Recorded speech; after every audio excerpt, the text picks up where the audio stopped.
Hey friends, welcome back to the Good Life Podcast, a show for women in midlife who want to live happier, healthier, and more meaningful lives. I'm your host, Michelle Lamoureux. I'm a podcast coach, a life coach, and the author of Design a Life You Love. And together we're going to be doing just that. Today on the show, we're talking about how to get optimal sleep, especially for women in midlife. So if you are a midlife woman waking up multiple times a night, not getting that great sleep and feeling tired in the morning and throughout the day, then this episode is for you. And if you feel like you get good quality sleep, I promise you'll also be learning a lot of helpful information and understanding what's happening in our bodies. And I tried to ask all of the questions I thought you would want to know the answers to. Joining us today is Dr. Valerie Cacho, who is double board certified in sleep and integrative medicine. She has been a practicing sleep physician for over 11 years, and she is passionate about inspiring her patients to obtain optimal sleep health and wellness through integrative, holistic, and lifestyle medicine approaches. She is also an expert in the field of women's sleep health and is the founder of Sleephoria, an online educational company promoting sleep health and whole living for women. This is an episode that I hope you will share with your friends. We all need great sleep. We deserve it. It helps set us up for the best day possible to make the best decisions around our health and well-being. All of the show notes today and the resources mentioned will be on your podcast player with an invitation to join my newsletter community with more inspiration and tips for living your best midlife. On that note, let's dive into the show. Here we go. Dr. Val, it's so nice to see you again. Great to see you, Michelle. Thanks for having me back. Yeah, well, sleep, we know, is the foundation for our health, physically, mentally, I would say even spiritually. Because when we've slept well, we can ground, it just makes us feel better. And I had read, and I'm pretty sure it may even have been in your newsletter, but that 50% of women struggle with sleep during perimenopause and menopause. So I want to start there, the big picture. What's happening to us in midlife? Why does this happen? Why are we struggling with our sleep? Oh, Michelle, so many things. And let's start from the hormone standpoint, right? Because I think a lot of us want to blame hormones on things, and sure, that plays a role. But really what's happening is as we're getting older, we are aging. So there are specific sleep stages. As you get older, you have less deep sleep, you have less REM sleep, you have more light sleep. We also know that hormonal changes, specifically estrogen and progesterone, also cause those changes, right? Progesterone is the natural hormone. Progestation helps us have healthy babies. But the problem is when we get older and our bodies and the time, I say Mother Nature and Father Time say, no, you don't need to be fertile anymore. You lose those hormones. It causes more sleep disruption because progesterone works on the GABA system, which helps us feel tired, feel sleepy, and helps us to get actually better quality sleep. So when that starts to go away, then we tend to be light sleepers. And then on top of that, right, estrogen is also those sex reproductive hormones that help support fertility. And when that really decreases, hot flashes can happen, a big cause of why people have a hard time sleeping during perimenopause and menopause, because your body temperature actually lowers when you sleep. Part of what sleep is we're sort of in a hibernation mode. And if we're too hot, whether or not we feel a hot flash, sometimes it's just our body temperature rising because our temperature thermostat is off because we don't have the estrogen to support us. We can wake up and sometimes we just don't know why. So yes, we can blame hormones on a lot of things. And as we get older, we have muscle aches, joint pain. Now we know that there's a whole syndrome, musculoskeletal syndrome in perimenopause and menopause. I myself have some shoulder issues. I talked to a lot of women who have low back pain and hip pain, and nothing's really different in their life, but maybe aren't lifting weights as much as they could or should, or just their activity has changed since their younger days, and that can impact as well. You mentioned spirituality and the soul, and I think that's really important to touch on as well. Sometimes we're in just phases in our lives where we've been in the same career for a really long time and we're looking for something else. Maybe we finally want to work on our passion project. Maybe our kids are off to college and now we have more time where we really want to do what we want to do. Maybe we've peaked in our career and it's just not serving us anymore. So sometimes that weighs on people's minds. Sometimes there's relationships that aren't really where they could be and should be. I do see a lot of folks who have a hard time sleeping because of loneliness. Also, we're in that sandwich generation, right? We're getting older, our parents are getting older, our kids are getting older, and we're taking care of sort of both sides of our family spectrum, right? Taking care of elderly parents. And that often happens to the women in the family. Like the daughters are typically the caretakers. When I used to work in the hospital and do ICU work, typically it was the daughter or even the daughter-in-law sitting at the bedside with the elderly parent who was ill. So a lot of things certainly can be playing a role. I could keep going and going, but I'm sure you have more questions. So I'm going to pause there. Yeah, I definitely have a lot more questions, but I appreciate what you said. So there's multiple reasons. Definitely. Yes, hormones are a part of it, but then there's other things that are happening in our lives that could be impacting it. I've seen, years ago, I was probably in my 30s, and I knew this woman who I think at the time she was probably like 60. And she said the best thing that she did for her sleep was to sleep in a separate room from her husband. Yeah. So that's even another factor too, right? Just because I find that you said we were lighter sleepers. I was already a light sleeper. So sometimes if your partner is maybe moving or right, that or snoring, right? If you're getting older and they're getting older, they could have more collapse of their upper airway and tongue and start snoring. Yeah.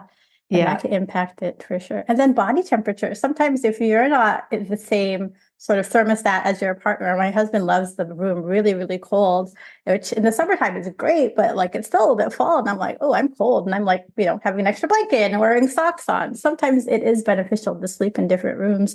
And we call that the great sleep divorce now, sleeping in separate rooms. But it could be better. I mean, for your sleep quality to be in your own sort of homeostatic environment where you like that narrow range, right? The lighting is just right. And that's really what sleep is for environmental standpoint, making sure it's cool, dark, quiet, and comfortable for you. Yeah. And it's funny. I just read an article on what do they call it? Sleep divorce. Sleep divorce. Yeah. Yeah. So maybe that woman I knew years ago was ahead of her time in terms of figuring out a solution. But the hormonal piece is important. I'm somebody who generally is cold. I'm always cold. But lately, as a 53 perimenopausal woman, I'm finding that I'm waking up in the middle of the night where I'm hot and then I'm cold and then I'm hot. I'm not having night sweats, but it's disrupting my sleep. And I've never had that. So I've been very fortunate to have good sleep. But obviously, these hormonal changes do impact us. So talk to us about what we can do. Talk to us. Let's start with HRT, because I know a lot of women are exploring it or on it. How much does it benefit us to take that? And then also, what else can we be doing to mitigate symptoms that don't involve hormone therapy? Yeah, for sure. Great question. So I would say for the middle of night awakenings that are temperature regulated, I would say definitely hormone therapy has been shown to be beneficial. I mean, just anecdotally and looking at the research, yes, definitely.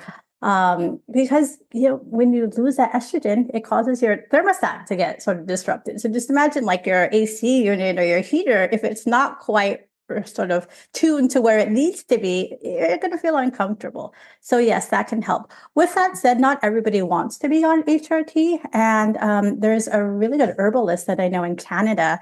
And I provide sort of her handout where you can look for plant-based phytoestrogens. So basically plant products that are chemically similar to estrogen, but it's not the same as having the synthetic hormone. But it can make you feel better. Right. And so that may be something to consider. Yams, a lot of people like to eat yams, and that can help support it as well. So looking for plant sources that can help you through this process. Sometimes melatonin can help with a little bit of this. There is some small research that say it may help with the temperature regulation. Another thing to consider is as we get older, somewhere around the age of 55 or 60, we have less release of melatonin. And melatonin isn't really a sleeping pill, but it helps regulate our sleep stages. So that may be something to think about for maybe a temperature issue. With that said, as we lose those hormones, estrogen and progesterone, something that I always like to discuss is untreated obstructive sleep apnea, right? Because a common reason why women can have those middle of the night awake, getting 2, 3, 4 o'clock. The reason for that is we have different stages of sleep. Stage 1 and 2 are light, stage 3, and then there's a REM sleep. REM is a part of the night when we're actually quite active, but our bodies are paralyzed, so we don't act out our dreams. Women can have more REM-related snoring and sleep apnea when the muscles of the upper airway narrow and collapse. And then if we're having that during REM, right, because our muscles are protecting ourselves, we can have a hard time staying asleep because it's protective. Your brain wants to wake you up to breathe. And the way that's related to our hormones is, right, when we lose estrogen, progesterone, right, there's receptors in all of our bodies, our airway gets more floppy. And so it's almost like your daughter if you do, your daughter if you don't. And then aging can play a role as well. We've tried, researchers are really smart and they're like, well, if we just give a woman some progesterone, does that help their airway stay open? We haven't seen that happen yet. So, body position, I think, is really important to note that, snoring and sleep apnea are typically worse on your back than on your side. So if you can sleep on your side or get an adjustable bed, that's helpful. But really, I do encourage a lot of women who have a hard time sleep is get a sleep study. They're really easy to do. You can do them in the comfort of your own home. If there's issues like seeing a specialist, because there's not a lot of sleep doctors, there's online companies where you can just order a test. It'll come right to your house. Because one of the biggest things is, I'm very much mind-body therapy, learning how to relax, using herbal supplements, using HRT when applicable. But if you're not sleeping well because you're not breathing well, then those things may not necessarily be helpful. Yeah. that So makes again, sense. depends on the cause and what to treat. Yeah. And I was always curious, being in perimenopause, when you're in menopause and the hormones aren't fluctuating Yeah. the way that they are now, does everything kind of regulate itself so that you're not having those issues as much? What are you seeing in your practice? I'm just curious about that. Yes and no. So I would say I see both ends of the spectrum. Being a sleep doctor, I see women who are just starting to have some sleep disruptions, not sure exactly why. They just know that they just can't stay asleep. And then also people who have been able to be on HRT and still can't sleep and are coming for questions around that. And they may not be having hot flashes anymore. So one of the studies I read not too long ago shows that as we get older, as we go through this menopausal period and the perimenopausal transition, is that our thermostat actually starts to lower. And the way I like to think about it is as we get older, we sort of chill out a bit. And so maybe the temperature... Literally, physically. Maybe we're not bothered as much by the temperature, but we still can be affected by our busy brain, ruminating thoughts, anxiety, and those things can keep us from sleeping. And then also, again, untreated sleep apnea. Yeah. Okay. So it's clear as mud. There's so many different factors that can play a role. Yeah. Quality. Well, I appreciate this because it should be tailored, but also we'll cover some of the things because some of the stuff you talked about also are things women can explore. Sure. And I'm wondering, okay, so I'm trying to think of like some of the things. So you mentioned, so we talked about being too hot at night or maybe then getting hot and cold. You talked about hot flashes, right, and the temperature regulation. There's restless leg syndrome. Oh, yes. Yeah. I've had that on, and I feel like for me, and I can only speak for myself, is maybe when there's a deficiency or not enough hydration. Because it doesn't happen all the time. But what is that and what helps alleviate that? Because that's really uncomfortable. Yeah, restless leg syndrome. So it's an urge to move your legs, happens at night or when you're relaxing. So sometimes long plane ride, movie theater, gets better with movement. And then we say it's the syndrome if it keeps you from falling asleep 2 times a week or greater. Can run in families. There's a genetic component to it. And also women can get it because it's associated with having low iron. So it happens around pregnancy and probably again around perimenopause, menopause for those of us who have really heavy periods, right? You're losing a lot of blood. With blood comes out low iron levels. So the blood tests that we can check are a ferritin and then iron studies. Ferritin is the protein that stores our iron. And ideally, you want it above 75, above 50 would be great, but above 75, higher than would be normal for if you didn't have restless legs. But sometimes that in of itself can help. Low iron stores in the brain can cause this. Certainly, if you're dehydrated, you can have electrolyte abnormalities that can cause it. And sometimes there's mimics to restless legs. Sometimes you feel like, you can't settle your legs down because you have like cramps, maybe you've been working out, or maybe you have some arthritis.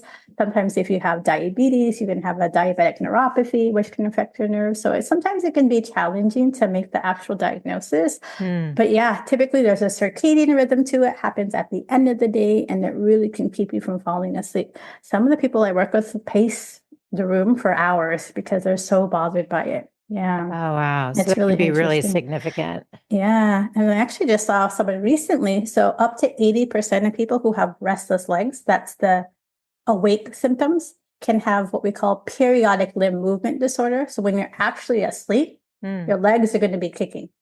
And Oh, that can wow. cause you to wake up as well. Yeah. It's really interesting. And it's treated the same, either with medications, making sure that your iron levels are normal. But yeah, kicking your legs when you're asleep can also keep you from sleeping legs. Yeah. You also mentioned sleep anxiety. So what's the difference Yes. between insomnia and sleep anxiety? Yeah, that's a good question. I feel like sleep anxiety is more of a newer term from like pop culture that we use sort of in conversation with our friends. It's not an actual diagnosis, but I Okay. use it a lot with my patients who have insomnia because I think it just helps them frame what is keeping them from sleeping well. So, insomnia is defined as difficulty falling asleep, staying asleep, waking up before your alarm clock, and having some daytime consequences, whether it be feeling tired or memory fog or just feeling unwell. And if it happens more than 3 months, then we say that's chronic insomnia. Sleep anxiety is just, you're anxious, you're worried about your ability to fall asleep or stay asleep. And for a lot of us, maybe there aren't any particular triggers in life. I mean, for me, I had a little bit of insomnia around, when my kids were little and you're trying to breastfeed, right? So we know that was like a trigger. Sometimes what I see in my practice is that, maybe you had your kids 20, 30 years ago, but that's when you started to have sleep disturbances. And you're not worried about that stuff anymore because they're grown, they're out of the house, but you just don't feel right about sleep. Maybe you've lost your confidence, your ability to fall asleep, stay asleep, and you want to do something about it. And you try to do a lot of things, right? I have some people who tried all the medications, cannabis, alcohol, and still can't sleep. Bought a bunch of gadgets that they sort of seen online and still can't sleep. And so much just like putting a lot of pressure on yourself to sleep creates a lot of anxiety because it feels like something that you should be able to control, but you can't necessarily control. So Okay. some of my friends who talk about this is like sleep is just like breathing and eating. It's a natural process. But when we put so much pressure on ourselves, it creates anxiety around it. And so helping someone recognize the anxiety is just about sleep and giving them the power that there are things that you can actually do in and around sleep to support the sleep, but not necessarily like put yourself to sleep by, holding a gadget in your hand or getting a special mat. I mean, maybe those can help make you feel drowsy, but it's taking a look at the thoughts in and around sleep where sleep is natural. It's a process that we can train you, to sleep again. I feel like I can sleep anytime now. Like I can That's, sleep sitting up on a couch if I'm tired. uh, Like I don't that's a good have skill. trouble, but Yes. I do remember being in my 30s Mm, and work was so intense and everything. And then I had like a night or two I couldn't fall asleep. And then I think that's what happened to yeah. me, that sleep anxiety, where I was like, oh my gosh, what if I can't sleep? And then you Yeah. wake up and you're like so consumed with this desperate desire to fall back asleep. Yeah. And the more you worry about it, the less able you are. So Exactly. thankfully, Yes. I haven't had that Yeah. in decades, but two Mhm. decades, I would say. I don't know. I'm like, how old am I? I'm making myself sound a lot older, but um, what can women do then? Is it mindfulness? Is it meditation? Is it, so that they can have a healthy relationship to sleep again? Because at some point when you're not focused on Yep. it, hyper focused, I Yes. think it does help. At least it did for me. Yeah, definitely. And yes, mindfulness meditation are really helpful, but I think it's recognizing that, right? I'm putting so much pressure on myself to fall asleep, right? Like sleep's going to happen. And I think that's what I like to work with women about. It's like examining what's going on in their body. Is it the hormones? Is it the snoring? Are they having pain? Is it undiagnosed diabetes? Or is it your specific thoughts in and around sleep? So a fantastic thing that you can do, and it's so simple, is to get a pen and a piece of paper and then jot down your thoughts about sleep. When I work with my patients, I just open up a Word document and I'm like, I'm your scribe. All the thoughts that come up about sleep, someone's asking about sleep, what are you going to tell them? I just jot them down. And then we just examine them and saying, I'm a horrible sleeper. Is that really true? Right? I've been a bad sleeper my whole life. Well, is that really true? Just taking a look at the thoughts that you have, because I'm sure right? You don't have to believe all the thoughts that your brain tells you. Sometimes they're true, sometimes they're not true, and sometimes they're just sort of maybe things that you read. And we tend to judge ourselves. And so I love speaking about mindfulness. I love speaking about self-compassion, because when you come from a point where this is normal, right? 50% of women during this period do have difficulty sleeping, and I'm not alone. And there are probably physical things that are changing in my body, right? Part of this is biology, but part of this is just my brain not understanding what's happening. And then at night, it's dark and it's quiet, and our brains just go to that catastrophic thinking. And so that's why cognitive restructuring, sort of, basically the tenets of cognitive behavioral therapy, is taking a look at your specific thoughts about sleep. You're not a bad sleeper. You're normal for someone who's of your age group going through these hormonal changes and the social factors of life, right? Yes. Yeah. And that there's solutions. And that there's still definitely, so that's definitely not the solution. So journaling is one of my favorite things to do. Not people like that word journaling. Sometimes it's just jotting down your thoughts. And I like to keep it super simple. Can you find 5 minutes a day, whether it be after lunch, after dinner, take a break, midday, and just write down your thoughts? And if you don't have 5 minutes, can you do 2 minutes? And then just do that for 1 week and then see what happens, right? Just like you go to the gym, you're doing a bicep curl, you're on your treadmill. Yes. You gotta strengthen that relaxation part of your brain. It's almost necessary, really, to help us go through this phase in life. Yeah. Okay, but we don't have to journal about sleep specifically, or we should, right? Just whatever's going on, just take time to get whatever's in your mind onto the paper. Exactly. Yeah. I call it like the toddler having their tantrum. I mean, if they have it at home, it's not so bad. But if you're in the middle of the store and line the supermarket, it's really embarrassing. So if you're having that tantrum at night when you're wanting to sleep, it just makes things a lot worse. Yes. Sometimes your brain just needs to get all the wiggles out. So can you do that early in the daytime? Yeah. Oh, I like that. So Julia Cameron has a book called The Artist's Way, where she prescribes, or she advises that you do morning pages. And the idea is you get up and you just get everything out of your head. And then it clears the way for the day. So yes, that catastrophic thinking or that worry, whether you do it during the morning or afternoon or at night, maybe it doesn't matter. I love this idea of just getting the thoughts out on the page. They don't sort of hold your mind prisoner, because that's what it seems like. Sometimes it can just be too much. Yes. So is it okay? Are we getting good sleep if we are waking up 1, 2, 3, multiple times a night because we are tossing and turning, whether it's from those pains or hot? Like I fall right back asleep because I don't let my mind take hold. I don't have those patterns like I did, like I said, when I was in my late 20s or 30s. But I'm sure a lot of women maybe aren't going right back to sleep. So how does that work? Yeah. That's a great question. And I'm glad that you're so enlightened and educated. I don't know that I am. I think I'm just tired. I mean, the fact that I can fall asleep sitting up if I'm tired enough tells you something, but I'm pretty awake during the day. But I definitely, I sleep is not my nemesis, that's for sure. Yeah. And I think that's the question, right? Do you have enough energy to do what you need to do during the daytime? Okay. If yes, then okay, not too disruptive. But if you are waking up in the middle of the night, can't fall back asleep for a couple of hours, and then, you're worried about that you have to present in, you're going to be off your game and your boss is going to notice. And then that causes more ruminating thoughts.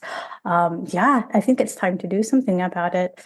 It really just depends, I think, on your health goals and where you are, because as we spoke, coming in, if you don't sleep well, it can affect so many different aspects of your life, right? Yeah. Your heart health, your brain health, your relationships, right? So where are you, I think, along the health spectrum, and how much of your sleep disruption is playing a role for that? With that said, I think probably research shows that we could all do a little bit better with our sleep. I think culturally, I think we're starting to shift the tide towards prioritizing sleep. But for a long time, it's, the narrative is I'll sleep when I'm dead. I sleep when I'm retired, right? Sleep is for the weak. And so, yes, it's really important to sleep. But how do you know if your sleep is disrupted? Well, I mean, depends on your energy levels. Yeah. I would say. Yeah. And It's really sometimes how you you're don't feeling. know, though. Yeah. Sometimes you don't know how off you could be. Yeah. Until what? Until you get checked? Until you get checked, or maybe you've been diagnosed with high blood pressure and you have a pretty astute doctor that says sleep apnea and high blood pressure can go hand in hand. And then lo and behold, we do make the diagnosis of sleep apnea and you're on therapy. And it's like, wow, I didn't know what I was missing out on.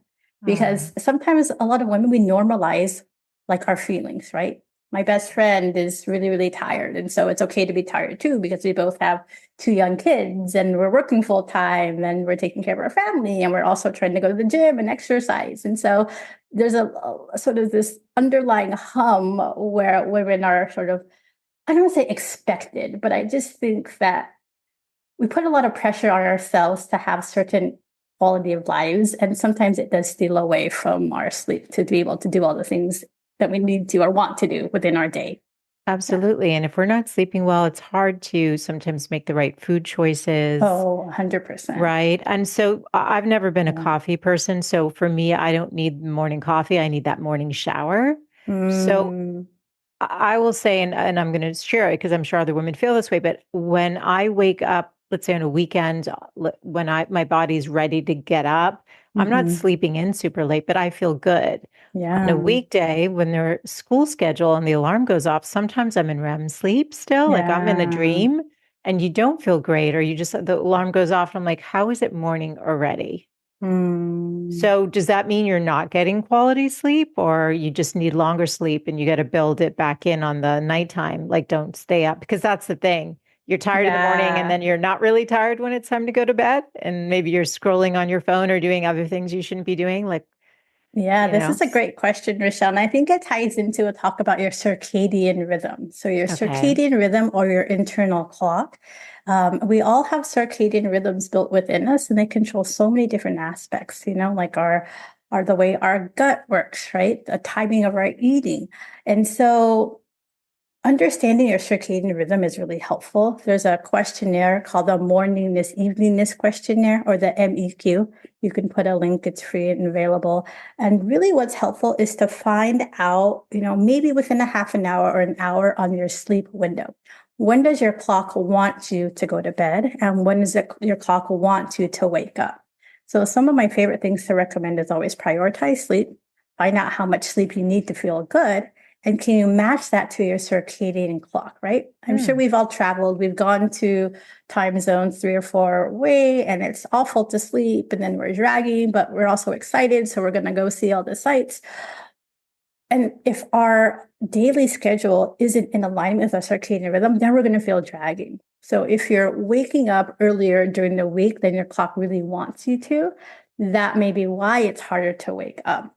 Ideally, if we all had the careers and jobs and family lives where we wouldn't necessarily have to set an alarm, find out when your natural clock wants you to wake up, and then count back to how many hours of sleep you need, I think that would be helpful. But some part of sleep also really is a luxury, depending on where you live and your job and, the things that you're needing to do throughout your life. But yeah, find out your circadian rhythm. And that's something that I do see as we get older too. We have a shift in our circadian rhythm. We call it phase advance.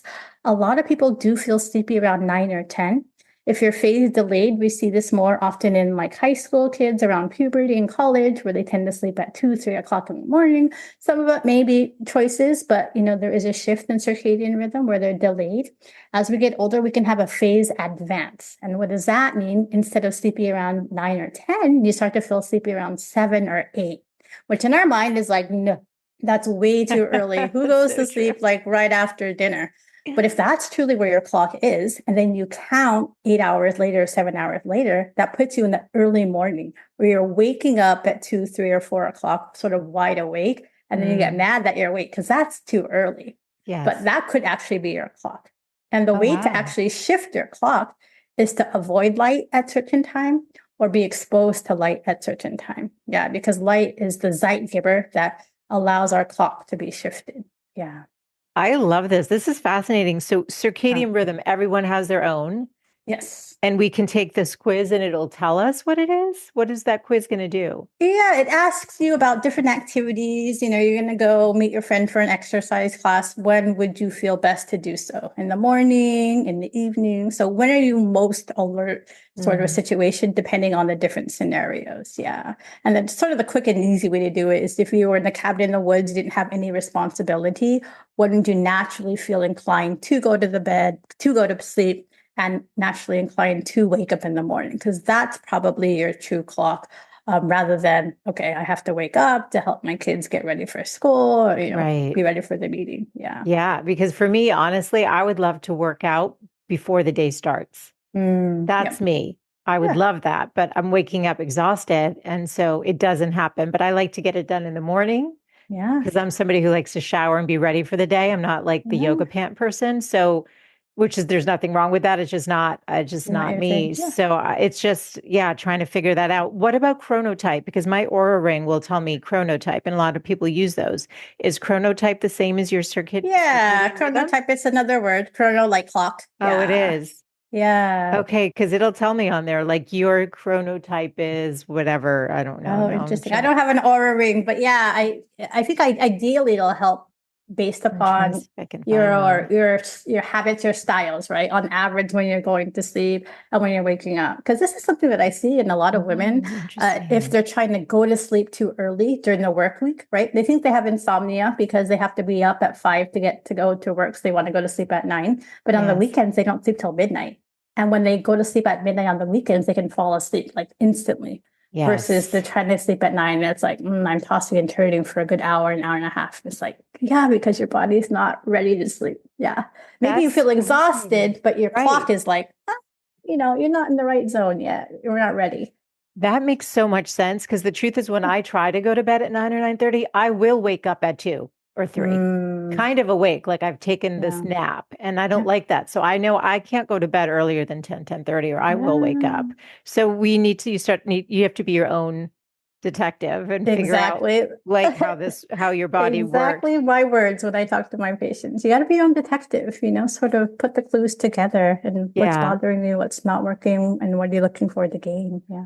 Everything out there, though, is like if you're not getting enough sleep, you can never make it back up, and they scare us a little bit. So, you talked Yeah. about teenagers, college age students, their clocks.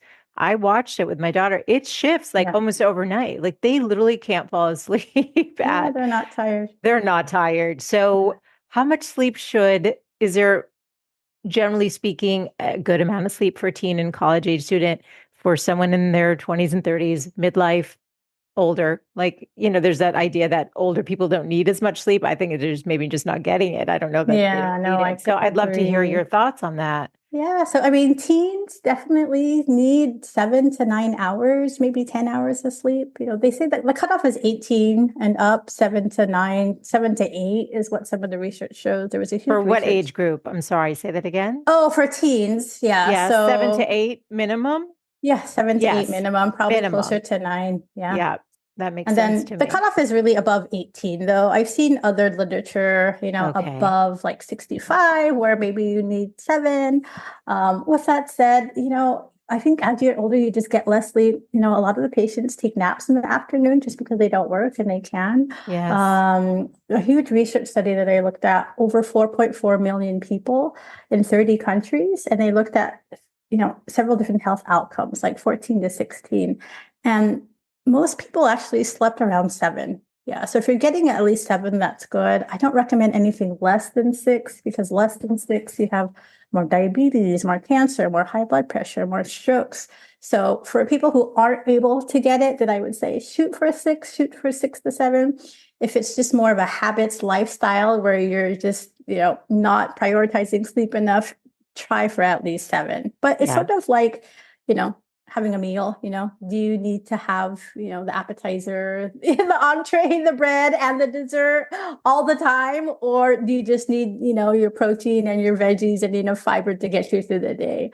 So, one of my favorite things to say is no one's a perfect sleeper 100% of the time. Do the best you can, be consistent, and find out what works best for you within your lifestyle. Yeah. And just so I'm clear though, does it need to be that consecutive sleep in order to get the 7 or 8? Because we talked about maybe waking up 2 to 3 times a night. Somebody might be getting up to go to the bathroom. Like, does it make a difference if it's not consecutive sleep in terms of quality and health outcomes? Yes, I'm sure it is because, like we've done research where it depends on the specific health outcome, but one I can talk specifically of was done to the University of Pittsburgh and the NIH, where they took a live virus, like rhinovirus or something, on a Q-tip and put it in someone's nose, healthy adults. And then they had them sleep at different intervals, right? Less than 6. They were like 4 or 5 times more likely actually to catch the cold than if you were sleeping more than 7. And it wasn't that many days of lost sleep. Yeah. So your immune system is greatly affected. I would say probably for things, no, I'm going to backtrack. I was going to think things like maybe diabetes or high blood pressure, it takes more time, but actually, no, I've seen it where some patients, if they only get 4 or 5 hours of sleep for 2 or 3 nights, their blood pressure is through the roof in the morning, right? Their blood sugars are through the roof.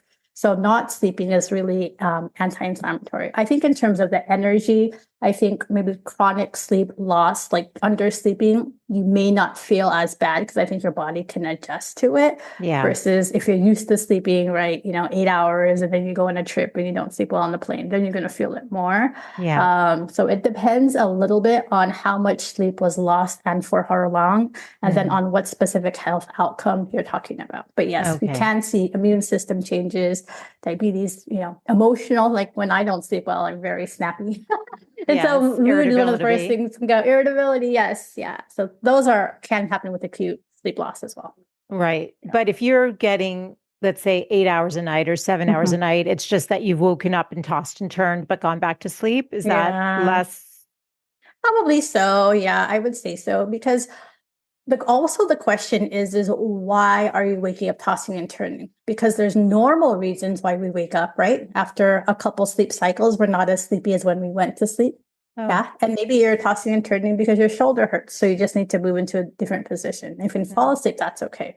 But if you're tossing and turning because of an underlying sleep condition, right? Sleep apnea or hot flashes, right? And then that may be more disruptive. So again, probably how long the disruption is going on for, and then if you're able to fall back asleep, that's a good point to bring up as well. Yeah, and that's when you'd go see your doc or someone like you. Yeah. You mentioned potentially having low iron as a reason for restless leg syndrome. So if somebody were wanting to dive into figuring out maybe what's off for themselves as it relates to sleep, are there any specific blood tests that you recommend that people check in addition to low iron and ferritin? Oh, that's a great question. Yeah, I would also check the CBC, which includes your hemoglobin hematocrit. For some people who have sleep apnea and their oxygen goes really, really low, not everybody's oxygen goes really low. You can have what we call polycythemia or erythrocytosis. And that's just a reaction for your red blood cells to create more hemoglobin hematocrit. Because when you have low oxygen, right, think of like the hemoglobin hematocrit. They're the cars. They carry the oxygen around. And when you don't have any oxygen, your body's like, hey, we need more cars. So hemoglobin hematocrit levels can rise. And so that's something that we can see under the blood test. Another thing that is sort of maybe a little bit more subtle is vitamin D deficiency.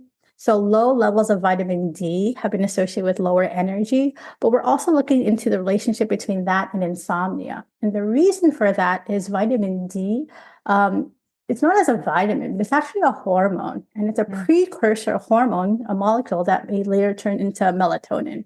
And so if we don't have enough of that building block, right, then maybe you're going to have less melatonin, which can have less disrupted sleep.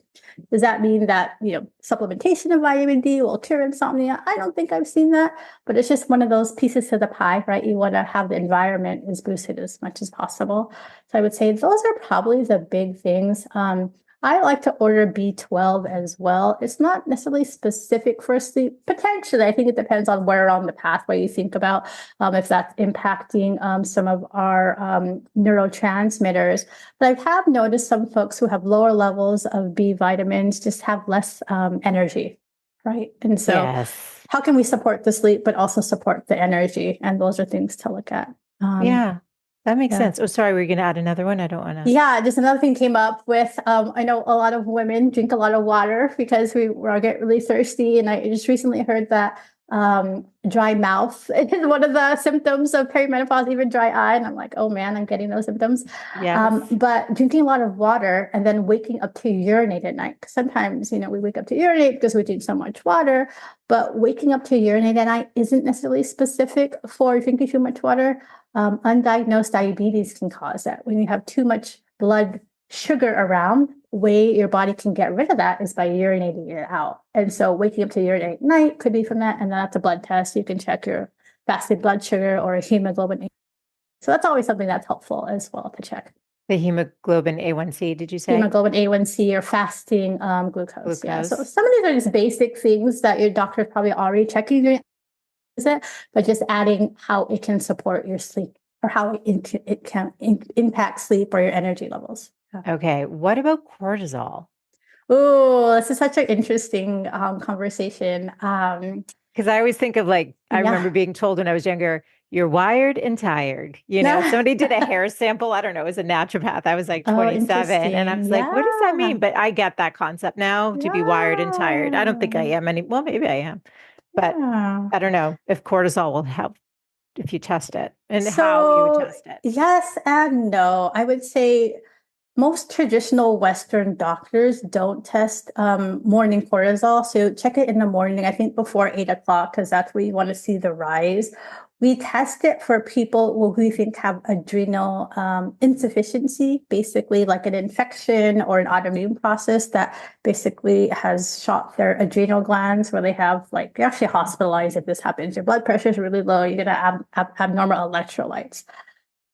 With this said, and I'm gasping because I'm like, well, should I say this? I feel like most people who are stressed know that they are, but some people don't know that they are stressed, and it can turn out to be insomnia, coming out as insomnia. There's salivary ways to test cortisol. I remember when I was in college, I was part of a research study where I'd have to spit in this tube. Not the funnest thing to do to check your cortisol level. Yeah, but 4 times. Did you have to do it 4 times? I did that once years ago. Yeah. And I think it can be helpful for the person who doesn't necessarily think that they may be stressed and it can impact it. But there's so many ways that you can do it now, heart rate variability, right? I think that's helpful, certain biofeedback devices. And if you are thinking that your cortisol levels may be higher, just start making the appropriate remedies to control that, right? Find a mind body practice that you like, exercise, in a way that is comfortable for you, right? Figure out what's causing the cortisol levels to spike. Is it your stressful job, right? Is it maybe a relationship that needs to be addressed? Yeah. So doing the testing can be helpful. And I think it's probably helpful for people who like to have that data. They want to have that discrete number. This is what's going on. Then I need to do this to fix. But I would say, not overarching, but a lot of us are stressed out in general. And then it's not wrong to benefit doing some stress relieving techniques, right? On a regular basis. We can all use it. Yeah. Regardless of what our cortisol levels show. But there are studies that show that people who are overstressed at work have early morning awakenings because of the cortisol level is spiking. Because our cortisol level is going to increase in the morning because we've gone so long without eating. We need to have our more cortisol to tell our blood sugar. Actually, our liver doesn't create cortisol. Our adrenals create cortisol, but our liver is sort of sleeping and doesn't have enough glucose. And not enough glucose is incompatible with life. So we need to tell the cortisol to have our glucose get kicked in, and then you wake up. So yeah, it's really interesting. Well, yes, it is interesting. Yes and no is the answer for cortisol. So anything we can do to ensure we're getting quality REM and deep sleep, since they say it's so important, that's when it cleans our brain. I don't know if I'm oversimplifying this, but Yeah, no, that's right. I would say make sure you don't have sleep apnea for sure for women in perimenopause and menopause. Yeah. okay. And they do Um, that by seeing someone like you, a sleep doctor. yeah, seeing a sleep doctor or your primary doctor may order you a home sleep apnea test too. Yeah, Okay. that's one Just way. yeah. Yeah, rule out any underlying sleep condition. Another thing is make sure you get enough sleep, right? The longer sleep you get, right, you're going to go into the deeper stages. You're going to have more REM sleep. Yeah, so that's really important too. And Yeah. then nutrition is actually super key. You know, Yeah. the things that you're feeding your body, also the things that you're feeding your mind, which we'll go into next. But making sure you're having high fiber food, like you're avoiding those processed foods that we all love to snack on, because highly processed foods can cause more arousals and less deep sleep. Yeah. And there's even certain foods that can promote deep sleep, right? You know, things are rich in magnesium, things are rich in melatonin, right? So things like kiwis, tart cherry juice, even things like sniffing aromatherapy like lavender, right? Things that Yeah. make you feel calm, things that make you feel at peace can support your deep sleep too. So again, going back to the conversation, right? Controlling your stress. Even things like saunas and cold plunges may even help improve sleep quality in our deep sleep. Yeah. There's a lot of things that you certainly can do. And I think it's just what are you willing to do and what fits within your lifestyle. Yeah. Yeah. And what's your thoughts on caffeine and when to is not, a lot of people do like their coffee. I drink tea all day. I probably get Yeah. it, more caffeine than I realize, but what are your thoughts on caffeine? Yeah, I'm a tea drinker as well. So my spiel on caffeine is you got to be your own detective. I can say for me, after my second child, I cannot tolerate a black cup of coffee, which is pretty sad because I love like a vanilla latte. I just love the taste of it. But yeah, it's just like my microbiome, I think, changed a little bit. I think we have the estrobolome, and if you've heard of that term now, we have receptors in our gut that I think can interact with estrogen. And so if we lose Hmm. estrogen, like things change. Things are changing all over our body, but even in our gut. So yeah, we may process caffeine differently. And so figure out what works best for you, right? If you have to cut it off at noon, okay. I have an aunt, my husband's aunt, she can drink a cup of coffee at like 10 o'clock at night and then fall asleep.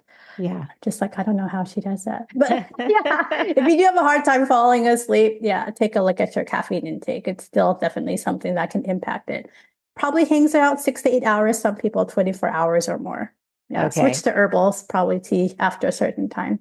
Yeah. Yeah, I started getting into chai tea. I really like Oh, the I love chai chai. tea. I like I the think that taste. has more, I do like the taste. Yeah. I think it does have more caffeine in it. So I do try to have that in the morning, but I Yeah. don't know that it bothers me. But you were saying nutrition, and then also you said we can get into the mind. So tell us more about the mind. Yeah, so the mindset, your thoughts in and around sleep, prioritizing sleep. When you think about insomnia as a medical sleep condition and sort of having the same analogy as obesity, right? There's so many different ways to treat that. Now we have surgery, we have medication, you can see a nutritionist, right? Same thing for sleep. And one thing that I always encourage people is what are you feeding your mind throughout the day, but really more Mm. specifically right before you go to bed? Yeah, I Mm. had a patient that would came to me for insomnia, and she was reading like murder mystery novels, and then would dream about them, and then wonder why that was happening. It's like the things you're feeding your brain. I mean, your brain has different levels of consciousness. It's just going to go down to the deeper layers. I'm sure we've all watched a movie right before we went to bed, and then you had this crazy dream, like you were in the movie, like part of the cop chase or something like that, right? Your brain is so powerful. So the Oh, things you're interesting. feeding your mind before bedtime are so key, right? Just feed your body nourishing food. Feed your body things that are calm, that are relaxing, that are bringing you peace.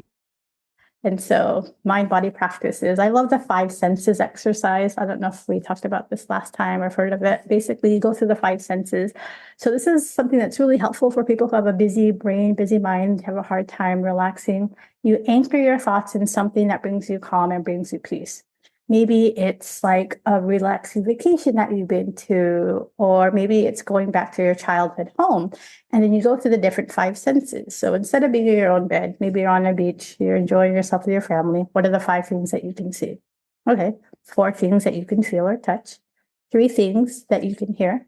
2 things that you can smell, 1 thing that you can taste. Because it's hard to focus really intently on thinking of what those things are if your brain is like worried about, oh, this email, oh, this meeting, oh, I got to do this, that, and the other. And then when you layer that with a place or a time where it's brought you a lot of calm, a lot of joy, you'll find yourself just like sort of melting deeper into sleep. So the mind is so powerful. Using the power of your imagination to help you relax into sleep is really key. Yeah, not imagining a murder mystery as you're about to fall asleep. Yeah. But like your client. And then wondering what's happening. Yeah. Yeah. That makes so much sense. Magnesium or any other supplements that you recommend. I've read that most people are deficient in magnesium, and just wondering, because I know D and magnesium sort of work together too, is my understanding. Yeah, I think it's really interesting with magnesium. I feel like there's not a lot of side effects from it, depending on the type. So there's like magnesium citrate, threonate, glycinate, and just depending on how it's sort of combined in the form, it can cause more loose stools. So that's one thing to consider, right? People who are constipated, we give them mag citrate for colonoscopy, right? It helps clean you out. Magnesium can also work on that GABA system, that neurotransmitter system, which can help support the sleep. With that said, it can be helpful, I think, in folks who have restless leg, which we spoke about, because it can also relax some of the muscles. I've seen a lot of people take magnesium for insomnia to help calm the busy brain, and I haven't seen it effective for that. Yeah. Sometimes magnesium is mixed with things like melatonin, passion flower, hops, chamomile. You have those blends, and some of those products are more sleep promoting. Magnesium glycinate is really touted as the one for sleep because it crosses the blood-brain barrier, it works on your brain. But when I looked at the research, there wasn't really a lot of research on it. So interesting. It's one of those things, if it works for you, good. If it doesn't, don't double or triple it, because you can actually have magnesium toxicity where you can feel really off and have maybe like headaches and feel more tired. So more isn't always necessarily better. And we actually use magnesium in the hospital, like in IV, for pregnancy-induced high blood pressure or even heart arrhythmias. Yeah. So yeah, I definitely caution on how much magnesium you are using. Yeah. But for most people, if you're following what the bottle says, if it works, good. If it doesn't work, I always say with supplements, don't double it or don't spend more thinking it's going to be helpful. Yeah. Right. Or by individual. So it may not all work. Just take us into a habit or habits you have before bed, since you are a sleep doctor. What do you do? What is your nighttime or morning routine look like that so I helps? have 2 young kids, and I think what's helpful is, sort of having that routine, shower, get ready, read a story, go to bed. Of late, again, no one's a perfect sleeper 100% of the time, but I've been really good about looking for my Kindle instead of being on my phone at night. Because being on your phone is, in my mind, it's like, oh, I'm listening to a relaxation meditation, but I'm also on Amazon shopping because the kids need this or that, or we're running out of this. And so, yeah, I just, have a certain time. I allow myself maybe half an hour to do that extra sort of work, and I just get on my Kindle. And I think that really helps. Reading something boring. Yeah, reading something boring. Fiction, nonfiction, sort of whatever I feel like. There was a time where over the summer, those summer romance novels, I just get really into them. And then I would be up till like 2 a.m. And I'm thinking, where did the time go? So I have to really be mindful of what I'm reading. When I read more of like health stuff, I'm reading, I know I can cut myself off. Yeah. And I've actually taken, like Instagram and Facebook off of my phone. I just said the last week, that's been really helpful. And I put my phone into the focus mode. That helps as well. Where like do not disturb? Do not disturb, but also it shuts down the apps. So if you want to still go on it, like you have to hit ignore, and you can ignore a time limit, but it's just like another feature. I know that there are some apps where it just blocks everything unless you have to like go in and, undo the sort of specific boundaries that you set. But really, it can be challenging. I mean, the makers for these apps have really got to our psyche. And so it's having those boundaries or those set things in place. So yeah. And then now I have a career where I don't have to answer my phone for a long time. I used to have to be on call for the hospital or the sleep lab. So thankfully I don't have that anymore. So yeah, being firm with my sleep. And then myself, I have sleep apnea. So putting my mask on, and that's also like another set reminder. Okay, it's time for me to go to sleep. I have this on. I know it's going to help improve my health and my sleep quality. So yeah, really getting in there and, telling myself that all these things are helpful, because I know when I don't sleep. And I think that's the biggest thing too, is how do I feel when I don't get good sleep? Yeah. It takes me longer to do my work. It takes me longer to do my notes. I'm not as focused with my patients. I may miss something, right? I'm more snappy with my kids. And so focusing on, it's okay not to go on Facebook, right? Like, am I really missing anything out? I never got on Facebook. I'm so glad, but I am addicted to Instagram a bit. I deleted it off my phone for the summer, and I felt so much more creative and oh my God, like unbelievable. Yeah. It's so, and I didn't miss it. And then you come back and it's all the same stuff. And I'm like, oh, it's kind of boring, but then I get re-addicted to it. So, I want to post the episodes from the interviews, and it's nice to connect. I find interesting people to interview. Like, there's some benefits, but they designed it to be addicting. And it is. It's addictive. It really is. It really is. Just setting boundaries around it. I'm just going to do it during these times. And then after that, we'll just wait till tomorrow. You're literally not going to miss anything. But I think it's a design for us to want to get that little hit of dopamine every time the red light isn't there or something, little hearts or whatever it is. For sure. Anything you want to mention before we wrap up today that we didn't talk about? Well, if you're a woman in perimenopause and menopause, community over on school called the Sleephoria Sisterhood, where I do live Q&As, I have trainings in and around sleep and expert interviews. So I'm sure Michelle has the link. And if you have any questions, you can reach out to me. Valerie at sleephoria.com is my email. So happy to answer any questions. I love that. So what was it called? Sleephoria? The Sleephoria Sisterhood. And you just launched this, right? Yeah, in August. So it's been fun. Yeah. That's great. And so tell us a little bit more about what the purpose is for that. Because on your newsletter list, we're on each other's, and I was so happy to see that you did that. So how does it work? Well, so being a medical doctor, I can only really help people in the states I'm licensed in, Hawaii and California. And there's been people who would like to learn more about what I do. And so I can't provide medical care through it, but a lot of it is education in and around sleep, specifically around, women's topics. And so, yes, I do live Q&A where you can just come in and you can do more of like coaching questions.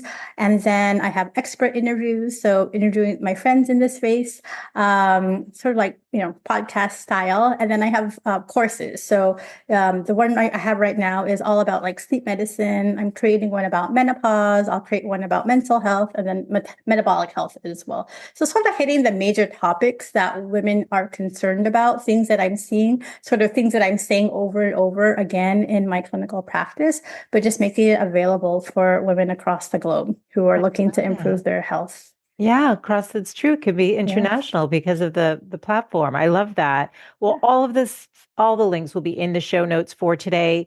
Ladies, share this interview with a friend. Sleep is literally at the foundation of our health and well-being. And Dr. Val just shared so much knowledge. So share it with your friends so they can benefit from this as well.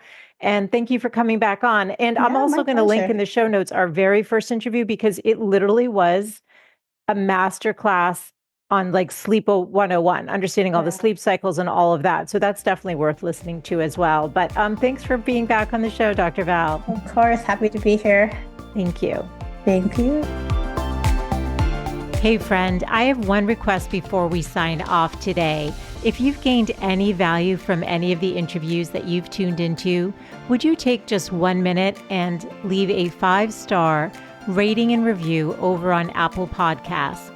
It's actually how more women can find the show, and I want to continue growing a community of women who are loving themselves and living full on. So thank you for all of your support, and I look forward to being back with you next week. Bye for now.